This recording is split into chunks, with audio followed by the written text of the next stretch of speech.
પ્રશ્ન 4 ક શું ત્રુટિક રેખા આપેલ રેખાની સમમિતિ દર્શાવે છે? બોક્સમાં હા માટે સાચું અને ના માટે ખોટું કરો.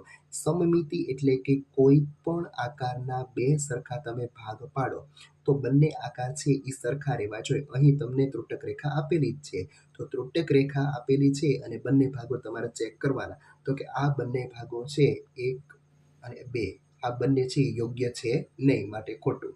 ચાલો, અહીં છે એ ગોળાઈવાળું જે ભાગ છે એ નીચે આપેલો નથી, એટલા માટે ખોટું. ચાલો, એના પછી નીચે આ બંને આકારો છે એ એકબીજાને સમમિતિ દર્શાવે છે, માટે સાચું. ચાલો, આ પણ છે સમમિતિ દર્શાવે છે. ઝેડ છે એ બે સરખા ભાગ એના કરી શકો નહીં, માટે ખોટું. ચાલો, એના પછી ષટકોણના બે ભાગ તમે કરી શકો, માટે સાચું.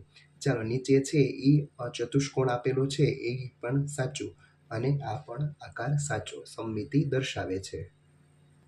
ચાલો, એના પછી લંબચોરસ આપેલો છે એ લંબચોરસના ખૂણેથી કાપેલું છે, તો બંને ભાગ છે એ સરખા નહીં દેખાય.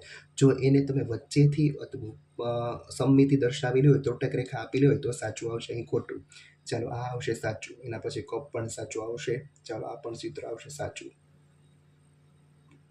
ચાલો, એના પછી ખોટું આવશે. આ પણ ખોટું, કારણ કે આ ભાગ છે એ અહીં નથી. ચાલો, આ સાચું આવશે અને આ છે ખોટું, કારણ કે ઉપરનો જે ટી આકાર છે એ નીચે છે નહીં. જો એની જગ્યાએ આઈ હોય તો આવે, એટલે કે સમમિતિ દર્શાવતી નથી. અહીં તમારા સમમિતિના એક્ઝામ્પલ પૂરા થાય છે. Thank you.